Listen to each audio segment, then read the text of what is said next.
আমার মেয়েকে তিলে তিলে ক্ষয় করেছে আলবির মা। আলবির মা আবার তিলে তিলে আমার মেয়েকে ক্ষয় করেছে। আলবি ও আলভির মা তিলে তিলে কষ্ট দিয়ে শেষ করে দিয়েছে আমার মেয়ে ইকরাকে। ইকরার মায়ের গগন বিদারী আহাজারিতে আকাশ বাতাস ভারী হয়ে উঠেছে মুহূর্তেই।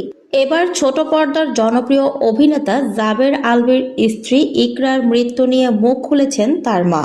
জাহের আলভির স্ত্রী ইকরার মৃত্যু নিয়ে রহস্য আরো ঘনীভূত হচ্ছে। ইকরার পরিবারের লোকজন আলভি ও তার মাকে দোষারোপ করছেন। ইকরার মা আহাজারি করে কাঁদতে কাঁদতে বলেন, আলভি বিয়ের পর থেকেই আমার মেয়েকে কষ্ট দিয়ে আসছে। কোনোদিনও আমার মেয়ে শান্তি পায়নি। আমার মেয়েকে শারীরিক ও মানসিক নির্যাতন করেছে। আলভি ও আলভির মা তিলে তিলে আমার মেয়েকে শেষ করে দিয়েছে। আমার মেয়ের মৃত্যুর কারণ আলভি ও আলভির মা।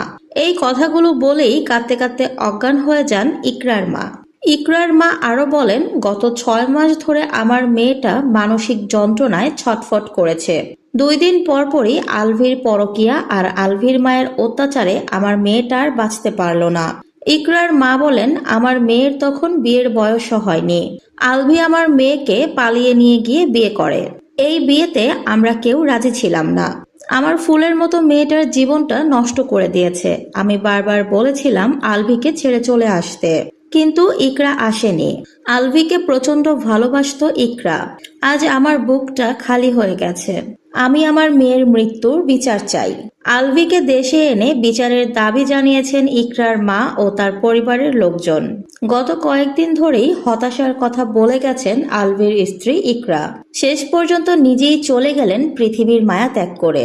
একমাত্র ছেলে রিজিককে ছেড়ে পরপারে পাড়ি জমিয়েছেন ইকরা। তো ভিউয়ার্স, ইকরার মৃত্যুতে আপনার কাকে দায়ী মনে হয়?